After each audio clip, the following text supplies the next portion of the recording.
siang Bapak Ibu guru hebat semuanya. Ya. Saya belum dengar suaranya. Coba lebih keras lagi. Selamat siang Bapak Ibu. Selamat siang. Iya, terima kasih Bapak Ibu sudah menyempatkan waktunya untuk bersama-sama dengan saya pada siang hari ini. Nah, siang hari ini saya ingin membagikan praktik baik yang saya sudah terima, membagikan materi yang saya sudah terima selama mengikuti pendidikan guru pemudaan. Nah, khususnya di modul 1.4, di mana pada modul ini saya belajar tentang budaya positif. Nah, materi ini menurut saya sangat menarik karena di dalamnya banyak warna-warna, banyak hal-hal baru yang kita bisa lakukan sebagai seorang pendidik. Oleh karena itu saya mengambil materi ini untuk disampaikan kepada Bapak Ibu. Kebetulan juga ini kegiatan komunitas praktisi SD Negeri Bumbugan. Baik, siang hari ini saya mau mengajak Bapak Ibu semua, mungkin seharian dari pagi sampai siang sudah capek nih ngajar nih, lari sana lari sini, naik lantai 2 turun lagi lantai 1. Nah, saya mau mengajak Bapak Ibu untuk menyanyi sebentar. Nah, ini kebetulan ada 12 orang, ya sama siapa Putra. Iya. Nah, kita mau menyanyi sebentar Bapak Ibu. Ini saya mau bagi ya, ini kelompok 1 Pak Muksin, Bu Rati, Bu Safa, Bu Beto. Kelompok 2 Bu Vivi, Bu Ida, Pak Marianto, Pak Ian, Pak Putra, Kak Irawan. Nah, Bapak Ibu tahu lagunya Burung Anak Tua? Tahu. Gimana lagunya Bapak Ibu? Iya, kakak dua, tidak bisa hilang. Tapi saya mau bagi menjadi 2 kelompok. Yang sebelah kanan nanti bunyinya ya, coba Bapak Ibu kasih suara dulu yang sebelah kanan. 1, 2, 3. Ya, yang sebelah kiri yang 4 orang ini ada bruno, suaranya pasti menggelegar. Bunyinya cek cek cek cek. Cek cek cek cek cek cek. Kalau tangan saya menunjuk kanan, ayo tidak sana ada apa ya? Tetap bunyinya suara semua ini pasti. Iya, pasti naik Mas. Bu Vivi berarti ikut yang cek cek tangan. Aku wasit aja. Di sini cek dulu. Jadi kalau saya tunjuk kelompok yang kanan, Bapak Ibu menyanyikan lagu Burung Kakak Tua, tetapi saya dari ya. Kalau saya tunjuk yang kiri, Cek cek. cek cek. Dulu, bukan cek cek cek ya. Dulu cek cek gitu ya Bapak Ibu. Kita bisa coba. Sama, dua, ya sekian. Kita mulai 1, 2, 3. Brum brum brum brum brum brum. Cek cek cek cek cek.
nggak ada 1 jam ya.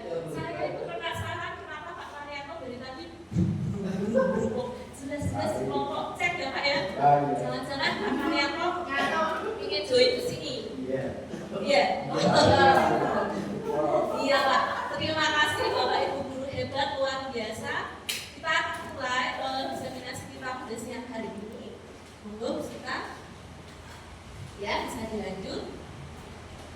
Nah ini Bapak Ibu mohon waktunya. Di siang hari ini kita akan bersama-sama belajar mengenai beberapa hal. Saya hanya sharing begitu karena saya yakin di sini Bapak Ibu guru sudah luar biasa, menjadi guru sudah belasan tahun. Mungkin materi-materi yang akan disampaikan siang hari ini sudah panjang banget, tetapi secara teori kita benar-benar belajar. Nah, siang hari ini akan disampaikan yaitu tentang perubahan paradigma belajar, disiplin positif, nilai-nilai kebajikan, keyakinan kelas, posisi kontrol guru, dan motivasi perilaku manusia. Kita mulai dengan pembelajaran dengan paradigma baru.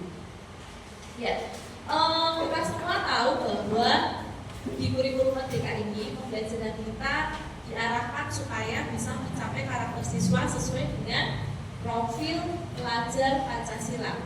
Pembelajaran yang berpenguatan kompetensi dan pengembangan karakter yang sesuai dengan profil pelajar Pancasila dilakukan berdasarkan pembelajaran berdiferensiasi sehingga setiap siswa belajar sesuai kebutuhan dari tahap perkembangannya sesuai dengan kebutuhan untuk mewujudkan profil belajar Pancasila. Nah ini ada miskonsepsi tentang teori kontrol beberapa yang mungkin kita sekarang. Yang pertama, ilusi guru mengontrol murid. Kadang-kadang kita berpikir sebagai seorang guru karena kita berhak mengontrol murid kita, berhak menguasai kelas. Kemudian yang kedua, ilusi bahwa semua penguatan positif, efektif dan bermanfaat. Berpikir bahwa apa yang kita lakukan kita sesuai pasti bermanfaat. Ilusi bahwa kritik dan membuat rasa bersalah mampu menguatkan karakter. Bahkan itu tanpa disadari kadang-kadang kalau siswa yang bersalah, kita seperti mengintimidasi mereka, gitu ya. Sudah salah, tambah disalah-salahnya sih, disuruh ngaku sih mau salah, gitu ya. Nah, kita akan lihat apakah itu hal yang benar atau tidak. Kemudian ilusi seorang dewasa berhak memaksa. Next. Nah, sebagai guru kita perlu mengubah paradigma stimulus respon ke pendekatan teori kontrol. Yang pertama, kita mencoba mengubah orang agar berpandangan sama dengan kita. Tidak hanya guru, agar selain guru, selain bekerja sebagai guru, kebanyakan berpikir supaya kamu harus berpikir sama dengan aku, gitu. Ternyata tidak bisa seperti itu, kita yang harus punya pandangan untuk mempunyai pandangan lain tentang dunia. Dalam kata seperti ini, kita nggak bisa memaksa orang lain untuk punya pikiran yang sama seperti kita. Tapi yang kita bisa lakukan adalah membuka pikiran kita supaya kita bisa mengerti mengapa orang tersebut bersikap seperti itu. Kemudian yang kedua, perilaku guru dilihat sebagai suatu kesalahan. Kalau nggak minta maaf, berarti belum selesai. Nah, sebagai guru seperti itu. Padahal sebetulnya Bapak Ibu, semua perilaku pasti ada tujuannya. Baik itu perilaku positif atau perilaku negatif, semuanya pasti ada tujuan. Ada yang melatar belakangi. Yang ketiga, orang lain bisa mengontrol saya. Sebetulnya yang bisa mengontrol diri kita sendiri adalah diri kita, gitu ya. Bukan orang lain. Kita tidak hidup dari apa kata orang, gitu ya. Kita hidup dengan apa yang kita pikirkan, karena apa yang kita lakukan itu pasti buah dari apa yang kita pikirkan. Kemudian stimulus berikutnya, saya bisa mengontrol orang lain. Faktanya adalah kita tidak bisa mengontrol orang lain karena mereka punya hak sendiri untuk menentukan hidupnya, untuk menentukan pilihannya. Kemudian pemaksaan ada pada saat bujukan ganda. Bapak Ibu pernahkah merasa memaksa siswa ketika kita membujuk dan tidak didengarkan? Pernah. Bagaimana perasaan Bapak Ibu setelah memaksa? Kamu ya harus mikir, harus ngepel. Setelah anaknya ngepel, Bapak Ibu senang, puas, atau sedih? Senang. Sedih, Bu. Senang. Pengennya ngepel, terus dia ngepel, pasti puas ya? Iya. Bagus, dia sudah mengikuti cara saya. Mungkin akan berpikir seperti itu ya. Iya. Adalah, kenapa Pak? Kenapa? Iya. Ada yang kabur itu loh Pak, apa ya? Susah kalau dia kabur. Iya. Nah, tuh. Nah, dari komponennya berkata kolaborasi dan konsensus menciptakan pilihan-pilihan baru. Ngomongnya yang kayak tadi itu ya, sudah ada tanggung jawab. Iya. Karena itu nggak pernah maksa, luar biasa. Saya kadang-kadang memaksa anak yang malas, Pak. Pernah saya memaksa. Tapi setelah belajar ini, saya harus memperbaiki diri saya. Jadi nanti kita akan belajar di akhir nanti bagaimana sebaiknya menangani anak-anak yang punya kecenderungan untuk tidak taat itu tadi. Kemudian stimulus respon berikutnya model berpikir menang atau kalah. Dari kontrolnya model berpikir menang ya. Kita. Nah, kita masuk dalam materi disiplin positif. Apa itu disiplin? Bapak Ibu ada yang berpendapat? Apa itu disiplin? Ya Pak. Amanah dan tanggung jawab. Satu lagi yang berpendapat apa itu disiplin? Apa itu disiplin Bapak Ibu? Sikapnya seperti apakah kalau seseorang dikatakan disiplin? Sesuai dengan peraturan. Nah, mari kita lihat. Disiplin berasal dari bahasa Latin disciplina yang artinya belajar. Disiplin diri membuat orang menggali potensinya menuju sebuah tujuan apa yang dia hargai betul. Dalam proses melakukan sebuah kedisiplinan, setiap individu itu pasti dia belajar. Kadang-kadang melakukan kesalahan, baru kemudian dia belajar, baru dia tahu aturan apa atau seperti apa dia harus bersikap. Nah, disiplin positif adalah salah satu cara penerapan disiplin yang bertujuan untuk menumbuhkan kesadaran serta memberdayakan siswa tanpa imbalan atau penghargaan, reward, atau ancaman, atau hukuman. Jadi betul-betul muncul dari motivasi internal siswa itu sendiri. Nah, sebagai pendidik, tujuan kita adalah menciptakan siswa yang memiliki disiplin diri sehingga mereka berperilaku mengacu pada nilai-nilai kebajikan universal dan memiliki motivasi intrinsik dalam perubahan yang lebih baik. Jadi finally, disiplin positif ini bertujuan supaya siswa ini punya motivasi secara pribadi bukan karena dipaksa. Next. Nah ini, nilai-nilai kebajikan. Apa itu nilai kebajikan? Ya, sifat-sifat positif manusia yang merupakan tujuan mulia yang ingin dicapai setiap individu. Nilai tersebut bersifat universal dan lintas bahasa, suku bangsa, agama maupun latar belakang. Bapak Ibu mungkin ada yang mau menyebutkan contoh-contoh nilai kebajikan. Misalnya, kalau ada peraturan jangan membuang sampah sembarangan. Menurut Bapak Ibu, kira-kira nilai kebaikan apa yang ingin ditanamkan melalui kalimat itu? Menjaga kebersihan. Iya, menjaga lingkungan, betul. Kalau ada kalimat seperti ini, jangan berbicara tidak sopan. Kira-kira nilai kebajikan apa yang mau ditanamkan? Kesopanan, sopan santun, gitu ya. Atau semisal ada larangan seperti itu, jangan mencontek. Menurut Bapak Ibu nilai kebajikan apa yang mau ditanamkan? Jujur.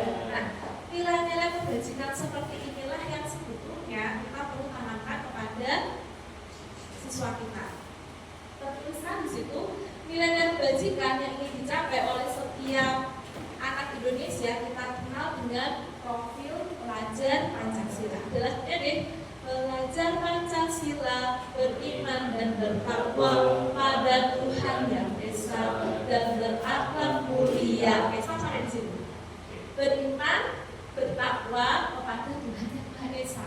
Mengandung nilai bahwa kita sedang mendidik anak-anak kita supaya mereka punya keimanan dengan penciptanya, dengan sesama, dan itu banyak sekali nilai kebaikannya. Lalu mandiri, bernalar kritis, berkebinekaan global, bergotong royong, kreatif, beriman dan bertakwa pada Tuhan yang Esa dan berakhlak mulia, berkebinekaan global, gotong royong, mandiri, kreatif dan bernalar kritis. Nah, sepertinya yang disebutkan itu sedikit poinnya, tapi sebetulnya kalau digali lebih banyak nilai kebajikannya itu banyak sekali. Nah, bagaimana nantinya kita akan menerapkan nilai kebajikan ini di kelas yang kita ajar. Kita akan masuk ke materi itu, membuat teknik kelas. Next, kita. Nah, ini sebagai seorang guru kita perlu tahu apa saja kebutuhan dasar manusia. Segala sesuatu yang kita lakukan untuk mendapatkan apa yang kita inginkan. Seluruh tindakan yang kita lakukan memiliki tujuan tertentu. Dan semua usaha terbaik kita lakukan adalah dalam rangka agar kebutuhan dasar kita terpenuhi dengan baik. Bapak Ibu adalah yang tahu apa saja kebutuhan dasar manusia. Satu, kebutuhan dasar untuk hidup. Kita butuh apa Bapak Ibu? Makan, minum supaya bisa hidup ya. Kemudian yang kedua, Sandang, papan, pakan. ya sandang, pakan, papan tadi ya Pak ya, rumah untuk berteduh. Bapak Ibu di sini adakah yang senang jika tidak disayat? Ada? Tidak ada. Semuanya pengen disayat ya? Iya. Salah satu lagi kebutuhan dasar manusia adalah Disayat. dikasihi, betul ya? Ingin dikasihi, ingin disayat, ingin diterima oleh lingkungan di mana dia tinggal. Nah ini, kita lihat ada macam-macam kebutuhan dasar manusia. Yang pertama adalah bertahan hidup, kesehatan, rumah, makanan, kemudian kasih sayang dan penerimaan, rasa diterima. Setiap orang pasti butuh ini, dimanapun mereka berada, butuh diterima, butuh dipedulikan, butuh diajak berkomunikasi. Bagaimana rasanya ketika kita tidak diajak berkomunikasi dengan orang lain, pasti sedih. Nah, oleh karena itu sebagai guru kita perlu memahami ini supaya kita bisa bersikap bijaksana kepada murid. Kemudian kebutuhan akan penguasaan, harga diri, keinginan untuk dianggap, diberi kesempatan untuk memimpin, karena itu salah satu bentuk aktualisasi diri. Kemudian kebutuhan dasar kebebasan, diberikan hak untuk memilih, untuk mandiri, dan yang terakhir adalah kebutuhan tentang kesenangan, main, tertawa, antusias, syukur, teman dengan siapa, dan sebagainya. Setiap orang pada dasarnya memiliki kebutuhan dasar yang perlu diakomodir dengan baik supaya apa? Ada keseimbangan jasmani dan rohani. Next, kita. Nah ini motivasi. Motivasi itu kita kenal sebagai sebuah dorongan ya. Ada motivasi eksternal dan ada motivasi internal. Nah, motivasi eksternal ini kadang-kadang dilakukan untuk menghindari ketidaknyamanan atau hukuman, atau mendapatkan imbalan atau penghargaan dari orang lain. Saya mau bertanya kepada Bapak Ibu, pernahkah Bapak Ibu melakukan sesuatu di sekolah ini dengan motivasi eksternal? Ada? Pernah? Mungkin ini dihormati, ini dianggap baik, misalnya ya, datang tidak terlambat supaya diberi penghargaan, gitu ya. Penghargaannya apa Bu? Deterjen misalnya, Soklin, kan lumayan ya buat uji ya. Nah tapi sama kayak dulu, pernahkah Bapak Ibu mengalami seperti itu? Ya, lomba kelas, lomba kebersihan kelas. Nah misalnya, aku mau bersih, biar dapat hadiah misalnya. Kan ya Bapak Ibu gitu. Nah saya juga mengalami itu ya. Tapi ya. Nah, motivasi eksternal itu kadang-kadang itu memotivasi kita untuk melakukan sesuatu lebih dari sebetulnya apa yang bisa kita lakukan. Tetapi ternyata kadang-kadang motivasi eksternal itu bisa menyasar ke sebuah pemikiran yang kurang pas. Nah, sedangkan motivasi internal ini dilakukan untuk menghargai diri sendiri, karena kita punya nilai integritas, karena kita punya sebuah keyakinan. Contohnya pada saat siswa mengerjakan ujian, sama-sama ingin dapat nilai bagus. Yang motivasi eksternalnya ya, aku ingin dapat nilai bagus, tidak cuma nilai bagus, aku mau dapat hadiah dari mamaku, aku pengen dipuji guruku, aku pengen dapat reward dari guruku. Oleh motivasi eksternal dia juga berkata, aku mau dapat nilai yang bagus karena aku sudah memberikan yang terbaik. Aku ingin belajar untuk jujur dan aku percaya kejujuranku akan mendapat hasil yang terbaik. Nah, itu salah satu contoh motivasi eksternal dan internal. Sebagai guru misalnya, kita diberikan kepercayaan untuk melatih ekstra misalnya, kemudian ada tugas tambahan yang lain. Ketika masuknya ke motivasi eksternal, maka kita bisa berpikir supaya aku dapat penghargaan dari kepala sekolah supaya nanti aku dapat uang tambahan kalau ngajar ekskul. Itu contoh dari motivasi eksternal. Motivasi internalnya, ya Bu, saya kerjakan karena saya sadar itu tugas dan tanggung jawab saya sebagai guru dan pendidik untuk memajukan sekolah ini. Ada perbedaannya Bapak Ibu, walaupun tipis tapi ada perbedaannya. Gurunya Ustaz. Baik, kita masuk dalam materi dukungan dan penghargaan. Ada dukungan, konsekuensi, dan restitusi. Apa perbedaan di antara ketiganya? Ini ada beberapa pertanyaan Bapak Ibu.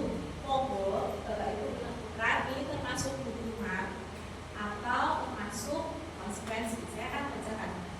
Mencatat 100 kali di dalam kalimat saya tidak akan terlambat lagi karena terlambat di sekolah.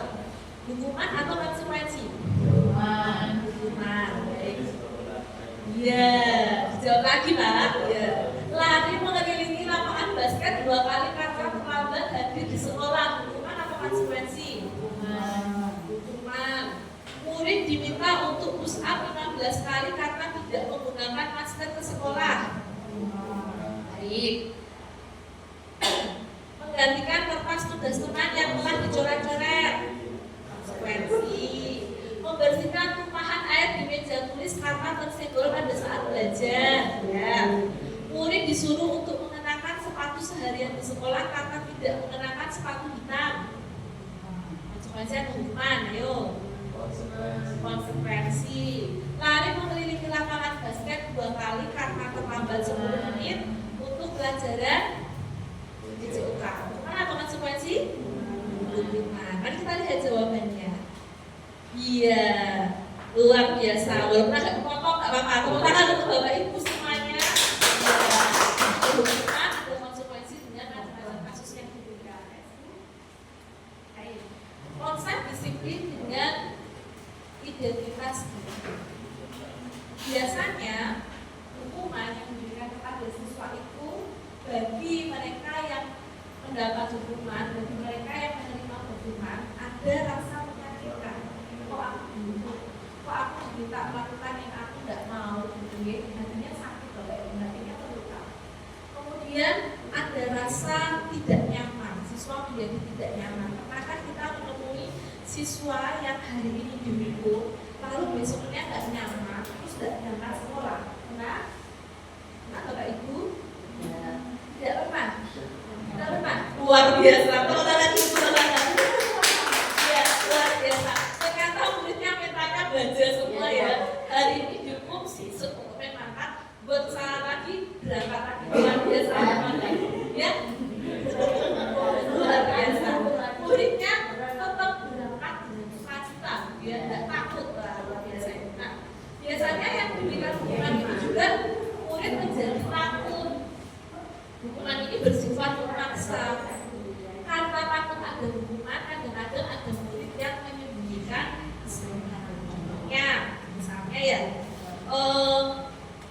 ada uang jatuh, lalu ya ada uang jatuh, lalu kemudian ada murid yang menemukan, kan? Tapi ada juga murid yang sengaja itu melihat uang penuhnya jatuh, tapi tidak diambil. Ada yang seperti itu. Lalu ada yang melihat dan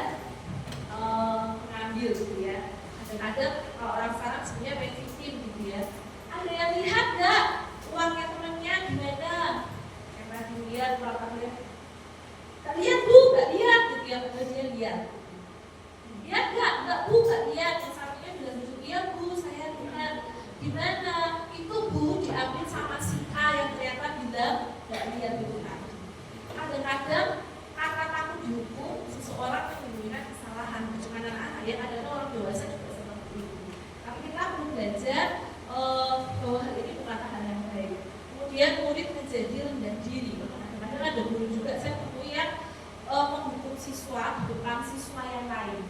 Itu salah satu bentuk mematikan karakter sebetulnya. Nah, kita perlu menjadi bijak bagaimana kita harus memberikan konsekuensi kepada siswa-siswa kita. Lalu penghargaan. Penghargaan ternyata termasuk konsep disiplin dengan identitas ganda. Kenapa? Karena dengan penghargaan membuat siswa itu belajar tidak efektif. Belajar sungguh-sungguh karena ingin dipuji oleh gurunya, karena ingin dapat reward, karena ingin dapat jajan misalnya. Merusak hubungan. Kadang-kadang ada siswa yang iri hati dengan temannya karena temannya lebih baik. Itu saya temui di kelas saya. Ketika ada siswa yang menang, dapat piala, dapat hadiah, ada satu temannya yang nangis. Saya tanya, kenapa nggak kok nangis? Aku nggak menang kok, dia yang menang. Yang menang itu tidak ini kesalahan. Salahnya ada di yang iri hati ini tadi, karena dia tidak bisa menerima bahwa aku menang. Lalu kemudian si yang iri hati ini tidak mau main sama yang menang ini tadi. Itu termasuk contoh merusak hubungan. Kemudian mematikan kreativitas, menghukum dengan sistem ranking, merampas gak menghargai dirinya. Ini contoh-contoh penghargaan yang sebetulnya termasuk dengan konsep disiplin identitasnya. Ketika guru memberikan sistem ranking, ini berlaku waktu di saya sekolah dulu ya. Ranking berapa? Ranking 1, bos. Luar biasa cuma. Ranking 1, berarti kamu di bawahku. Tapi yang nggak dapat ranking, kamu dapat ranking berapa? Tidak dapat ranking, langsung kalian perlu Bapak Ibu. Itulah kenapa di lingkungan kita ini dan tidak ada sistem ranking, karena siswa difasilitasi untuk belajar sesuai dengan bakat dan minatnya masing-masing. Mematikan kreativitas, banyak sekali contohnya. Kita akan lihat nantinya diskusi kita. Nah ini kalau tadi konsep disiplin dengan identitas tunggal, nanti kita melihat bagaimana konsep disiplin dengan identitas sukses. Pertama, konsekuensi. Perbedaannya antara firman dengan konsekuensi tadi Bapak Ibu sudah menjawab pernyataan yang ditampilkan di layar tersebut.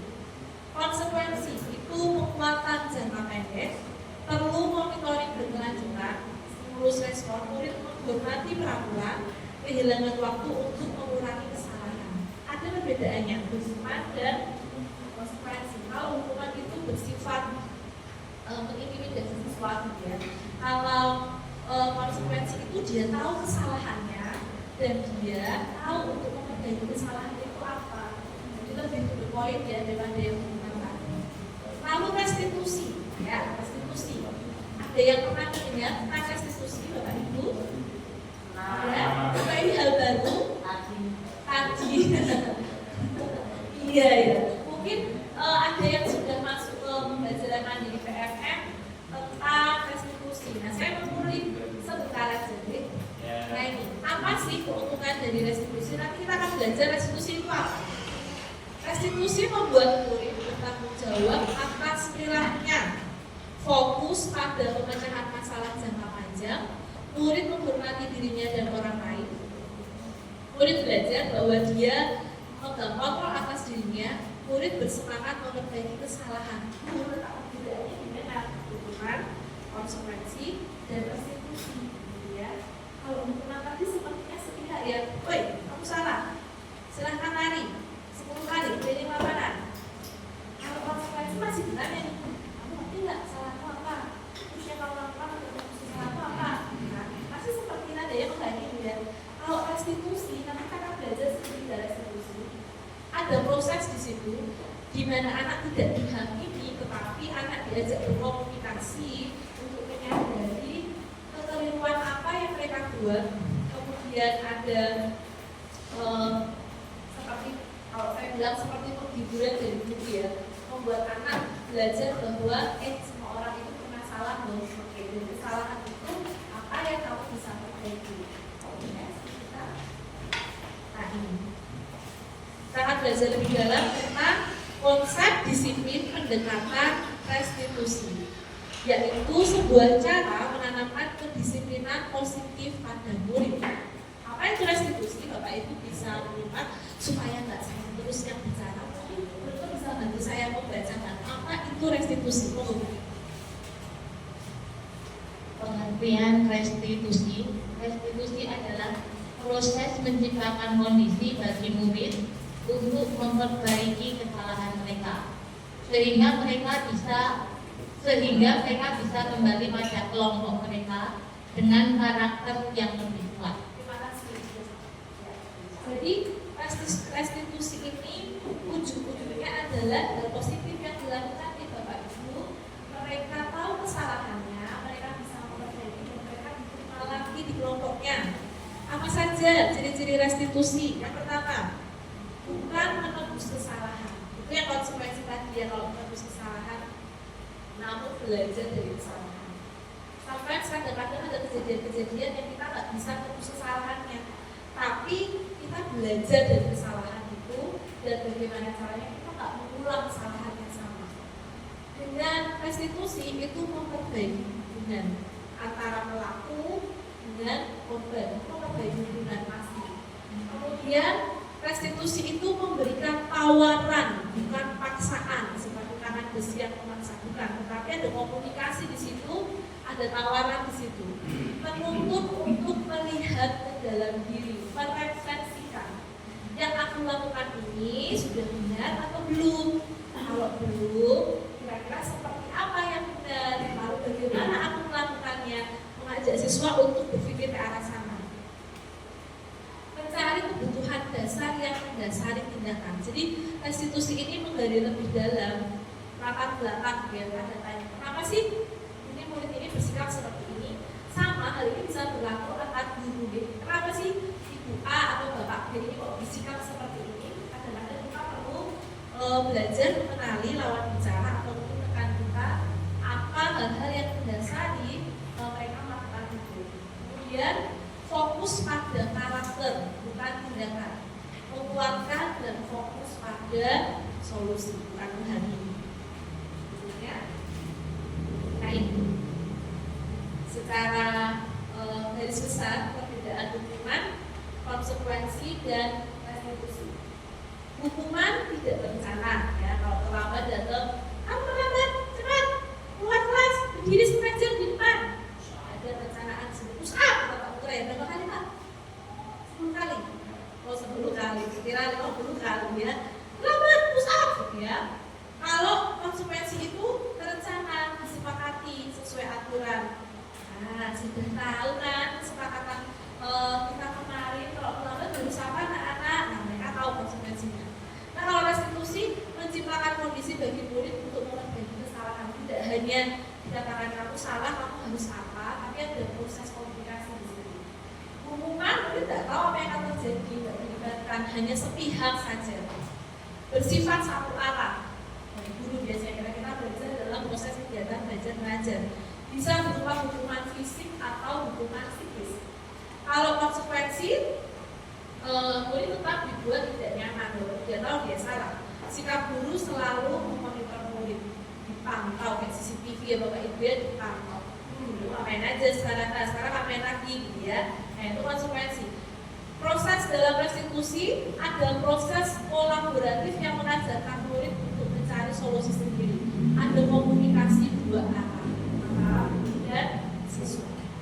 Ya. Baik Bu. Beranjak dari tadi ya pola-pola kita melakukan pendekatan ke siswa, bagaimana menghadapi mereka ketika mereka melakukan kesalahan. Kita perlu tahu bahwa seorang guru itu punya 5 posisi kontrol. Ini yang kami pelajari dalam rumah karya, yaitu sebagai penghubung, membuat merasa bersalah, teman, pemantau, dan manajer. Mari kita berefleksi bersama-sama Bapak Ibu. Ada beberapa kalimat yang mungkin nanti Bapak Ibu bisa merefleksikan di sini. Selama ini aku jadi guru dan posisi kontrol sama-sama. Kita ambil sama-sama. Nah ini. Ada kasus siswa tidak memakai atribut lengkap saat upacara Bapak Ibu yang bertugas sebagai kesiswaan ini sering ya mendukung. Kenapa nggak pakai ribut? Lupa Pak, kenapa lupa? Belum disiapin Pak, mungkin kesiangan, maka aku nggak siapin gitu ya.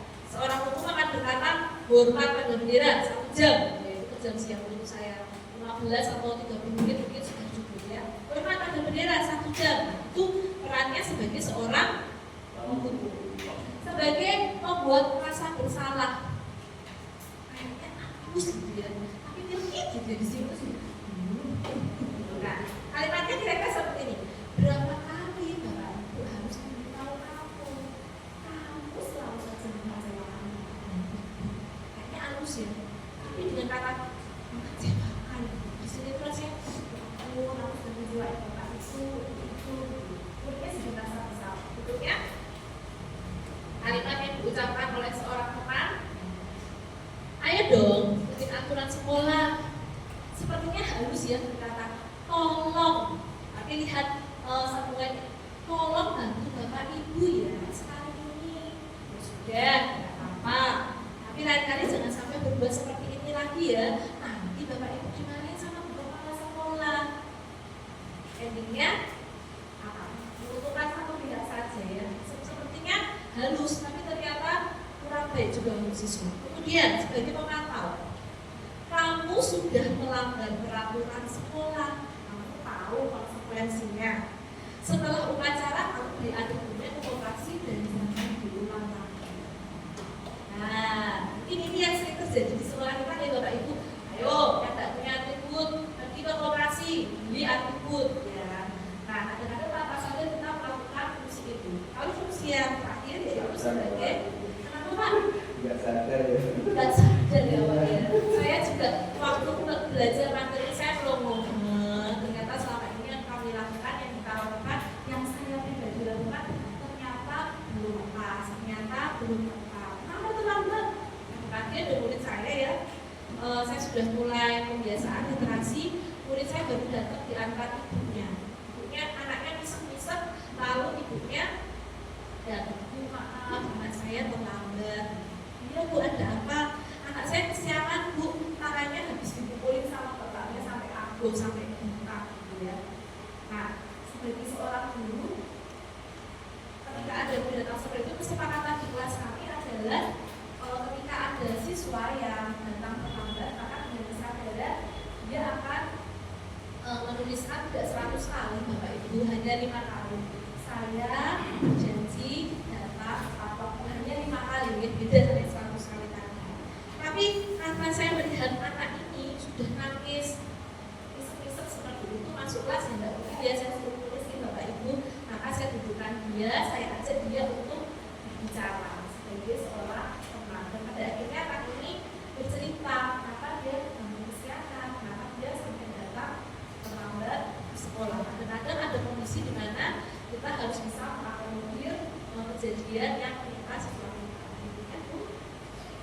Nah ini sebagai seorang manajer, ya, rasanya diplomatis sekali. Apakah kamu tahu kesalahanmu? Kira-kira bagaimana kamu memperbaiki kesalahanmu? Tidak ada kehakiman di situ, tapi siswa diajak berpikir, apa ya salahku ya, bagaimana ya saya memperbaikinya. Nah ini, mari kita mencoba menebak. Ini potong ya. Ya, kalau ada kalimat seperti ini, saya kecewa sekali dengan kamu. Kira-kira posisi kontrol apa Bapak Ibu yang diambil? Membuat merasa bersalah kan, menghukumkan teman, manajer atau memantau? Ya, membuat merasa bersalah, kecewa sekali. Berikutnya, apa rencanamu untuk menyelesaikan masalah ini? Posisi kontrol apa Bapak Ibu? Menghukum, membuat rasa bersalah, memantau. Ya, betul. Next, ayolah lakukan dari Bapak Ibu ya sebagai apa? Teman. Nah, kamu tidak pernah mendapatkan nilai jika tidak melakukan tugas. Manajer, yakin manajer, bukan penghukum. Saya cenderung lupa penghukum. Tidak melakukan tugas. Nah,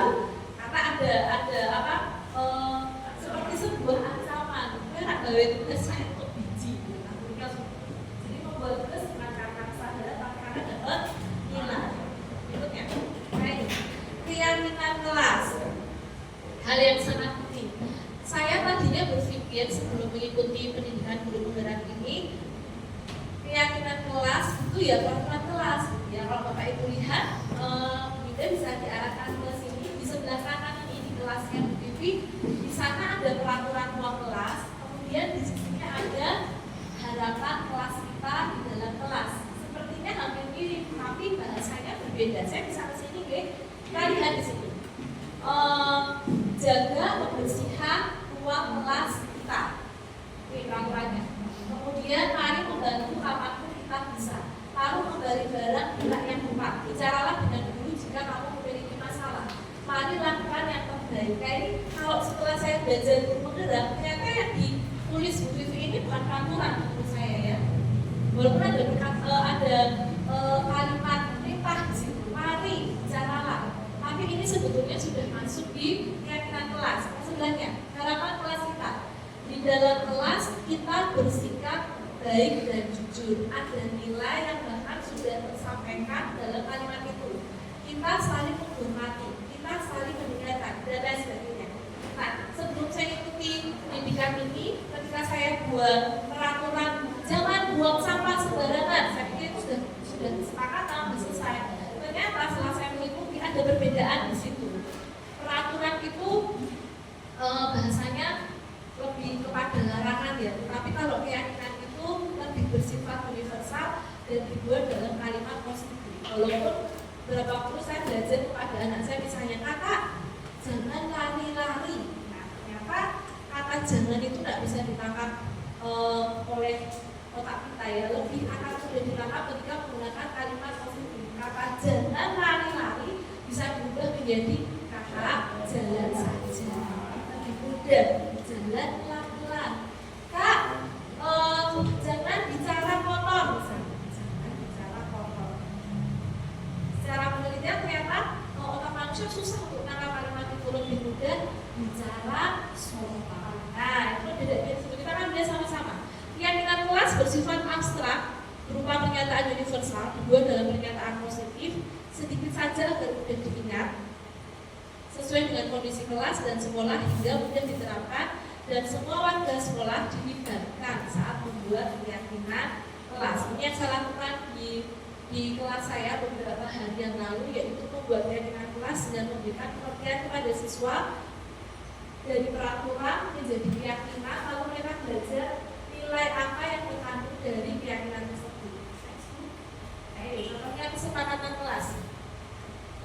Bukan jangan buang sampah sembarangan.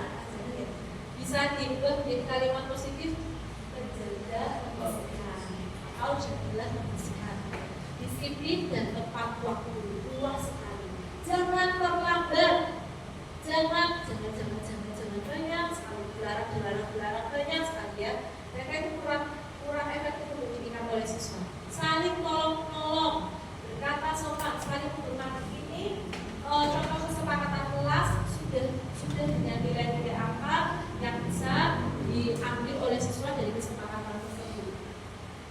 Nah, ini segitiga restitusi yang tadi saya singgung sedikit kepada Bapak Ibu. Segitiga restitusi ini berbicara tentang suatu proses yang dijalankan oleh guru agar dapat mendapatkan murid yang mandiri dan bertanggung jawab. Ada 3 proses dalam segitiga restitusi. Yang pertama adalah ya, validasi tindakan yang salah. Jika ada anak yang terlambat, ditanya, apa alasanmu terlambat? Belum. Menanyakan keyakinan, gitu ya. Apa alasan terlambat? Kenapa terlambat? Kemudian guru juga pernah loh terlambat. Kemudian tim standar identitas, menanyakan keyakinan, validasi tindakan yang salah yang bentuknya ada proses perbaikan. Next. Menstabilkan identitas. Kalimat-kalimat yang bisa digunakan nih. Yang pertama, berbuat salah itu wajar, tapi jangan jangan sekali Bapak Ibu. Ya oke lah, kamu pernah salah, nggak ada manusia yang sempurna. Bapak Ibu juga pernah melakukan kesalahan seperti kamu. Kemudian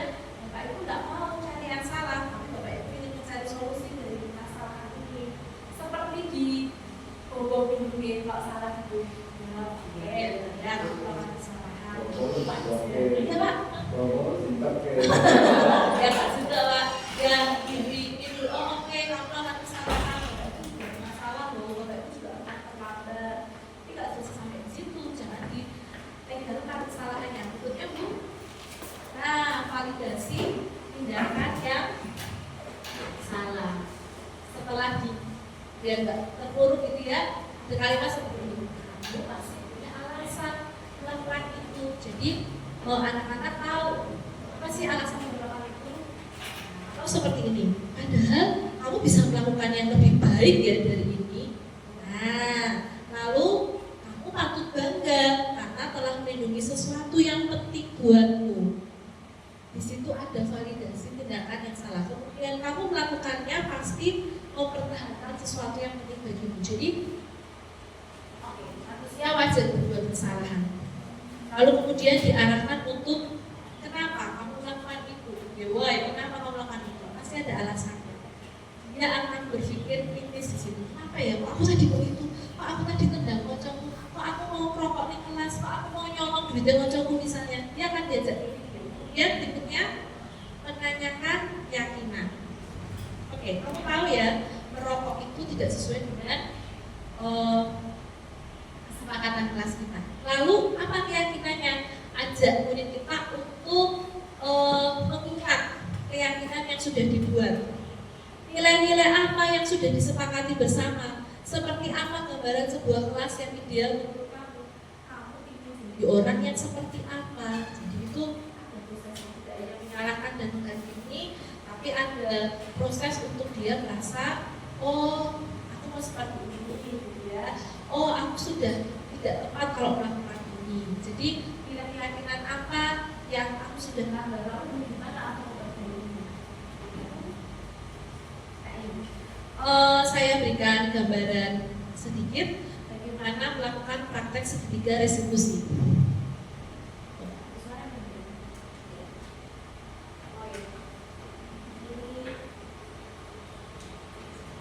Saja Bapak Ibu tidak perlu didengarkan sampai akhir. Saya menyampaikan lagi.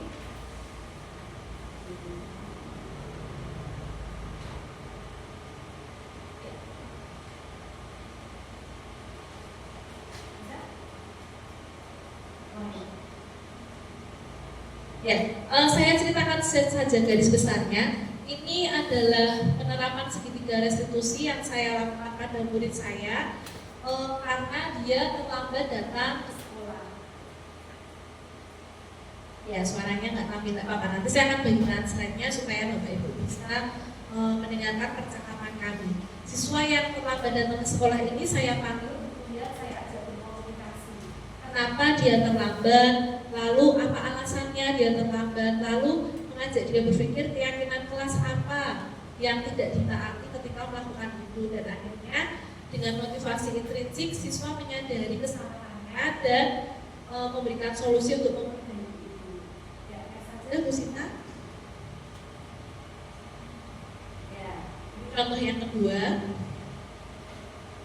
Ada siswa yang ketahuan mencontek pada saat mengerjakan tugas yang diberikan oleh guru. Jadi, ya, jadi kemudian siswa ini saya ajak berkomunikasi supaya dia bisa memperbaiki apa yang dia sudah lakukan.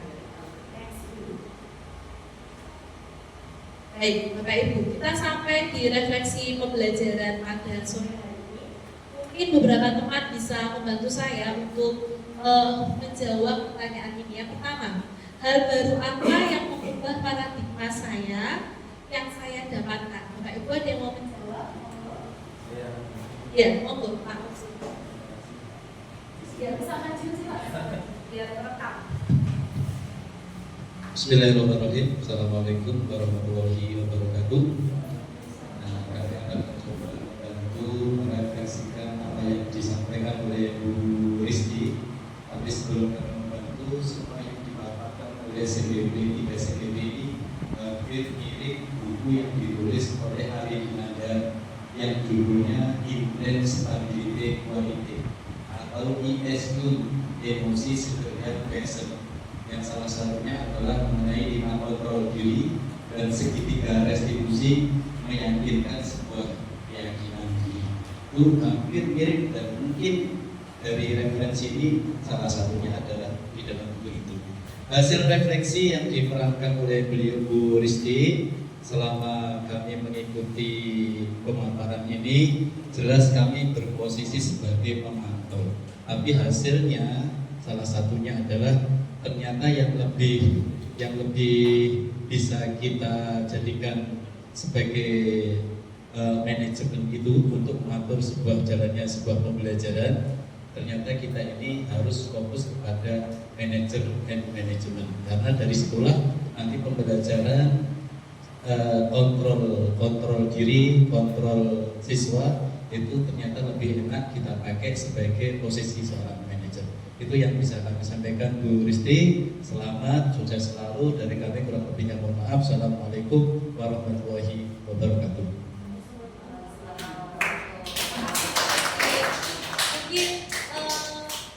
Satu lagi Bapak Ibu, monggo Pak Marianto, jadi memberikan refleksi Bapak bisa berdiri di depan. Ya, Assalamualaikum warahmatullahi wabarakatuh. Dari yang disampaikan dari Bu Risti, dari teman Pak Agil dan sama Bu Sita, itu saya menanggapi bahwa ini sudah pada satu pengontrol kita dan siswa. Tetapi ini saya menyimpulkan dari garis besarnya adalah kita menanam suatu peradaban terhadap siswa. Itu aja.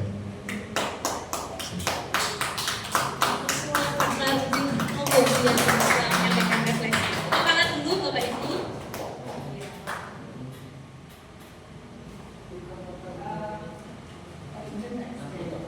Terima kasih kepada Bu Risti, Bu Sita, dan Pak Ian. Sukses selalu untuk PPP Sumbunya. Menanggapi yang tadi disampaikan Bu Risti, tadi disampaikan bahwa penghargaan itu justru akan salah satunya saya ingat tadi akan mematikan kreativitas siswa gitu ya. Nah, menurut saya itu yang pernah saya dapatkan ilmunya itu kita harus memberikan reward kepada siswa walaupun bukan dalam bentuk yang material gitu. Makanya tadi disebutkan kita bisa mengerjakan selesai nomor 1 dapat poin atau dapat permen gitu.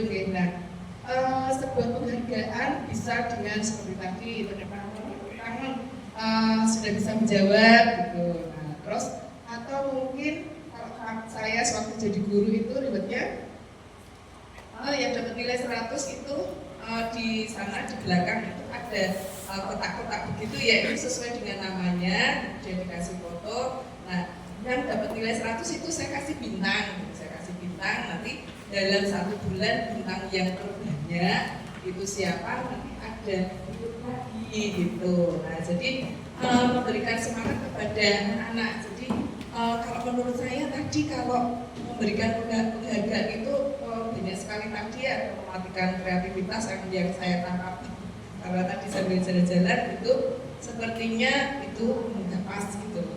Nah, kemudian yang ini saya menanggapi yang nomor 1, baru apa yang mengubah paradigma saya, sampai itu terus saja yang saya dapatkan begitu guys.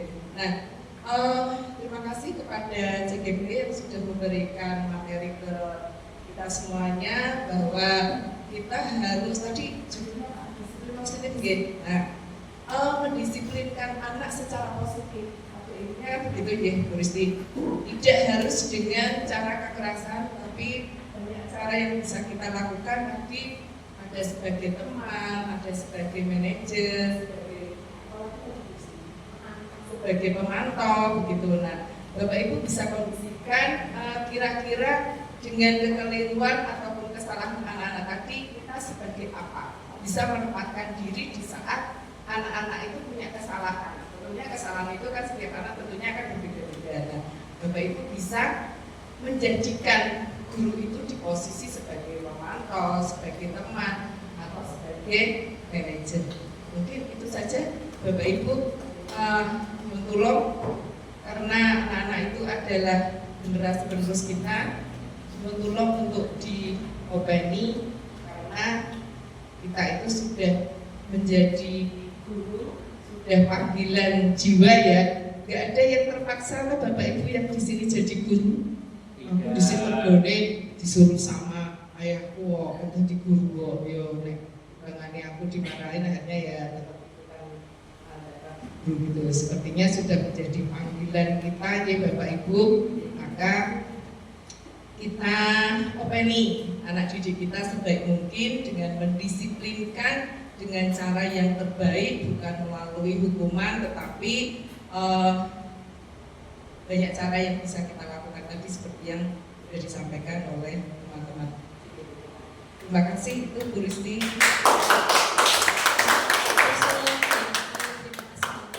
Refleksi yang diberikan Bu, dari sekian tadi materi yang diberikan pasti sesuatu yang baru. Saya juga mendapatkan materi ini dan banyak hal yang baru Bapak Ibu, dan mendapatkan ilmu yang baru pastinya juga kita akan membuka pikiran kita. Tidak semata-mata pasti penghargaan itu ada juga positifnya, tapi sebelum itu kita harus bekerjasama melakukan aktivitas. Demikian tadi Bapak Ibu materi yang bisa saya berikan pada kalian semua. Mohon maaf jika selama saya menyampaikan ada kata kata saya kurang benar, dan akhir kata semangat.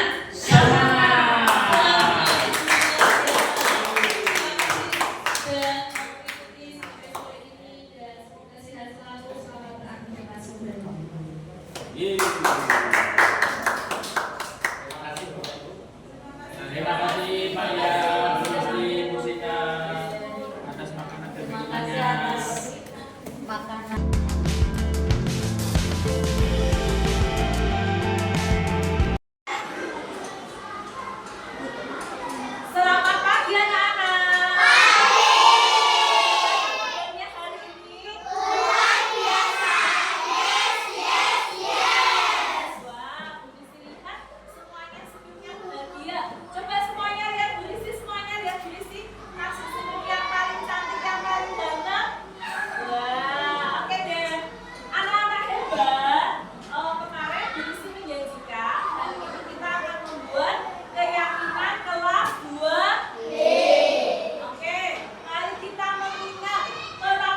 biar Bu Vera nih.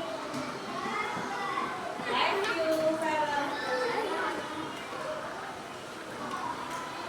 Oke, anak-anak, di sini ada 6 peraturan kelas yang sudah dituliskan oleh temanmu.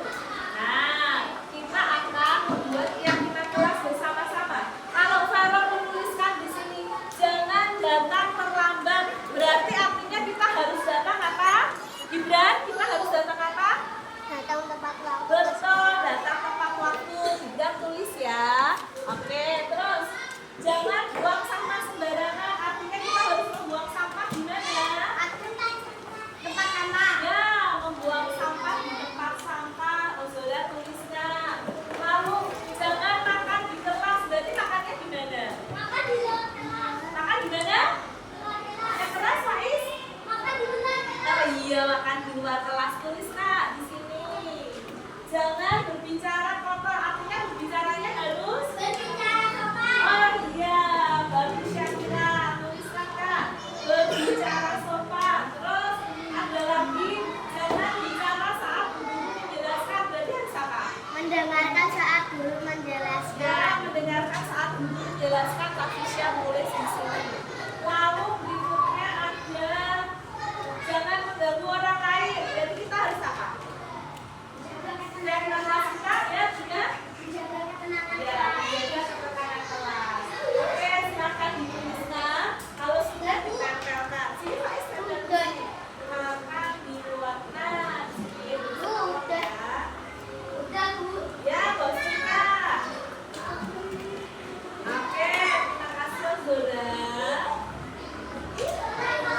Berbicara sopan.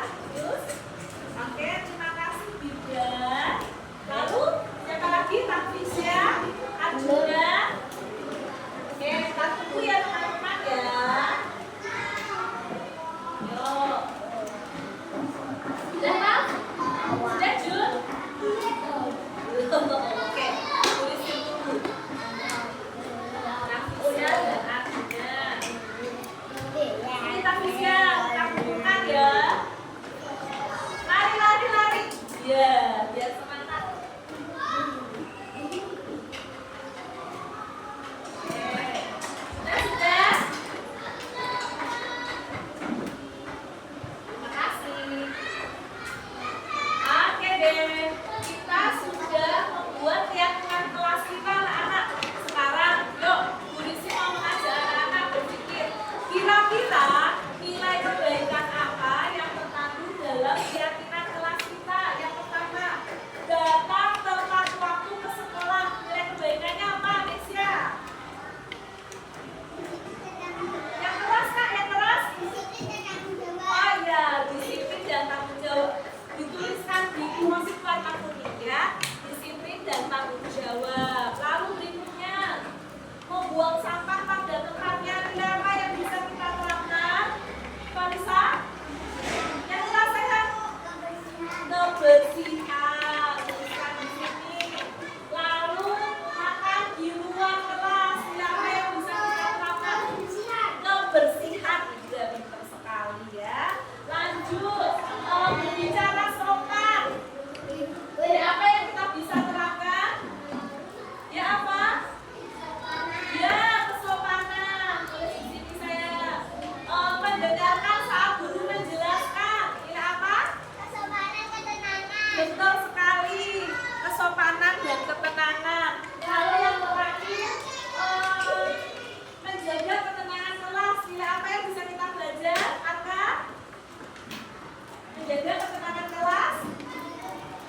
Oke,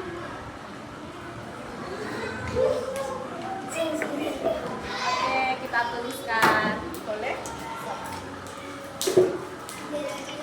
Oke anak-anak, kita sudah selesai membuat keyakinan kelas kita. Coba Bu bacakan ya keyakinan kelas kita.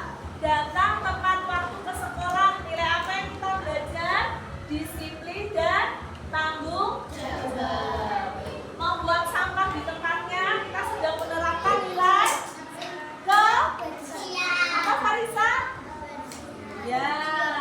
Makan di luar kelas, kita sudah menerapkan nilai kebersihan. Betul sekali. Kalau makannya di dalam kelas nanti bisa berceceran ya, ada semut bisa tumpah juga ya. Lalu berbicara sopan, nilai apa yang kita terapkan? Kesopanan. Mendengarkan saat guru menjelaskan, nilai apa yang kita terapkan, Win? Betul. Menjaga ketenangan kelas, nilai yang diterapkan kesopanan. Oke, terima kasih anak-anak hebat. Bu Guru akan menutup dengan mengajak anak-anak bernyanyi Yeria kelas 2B.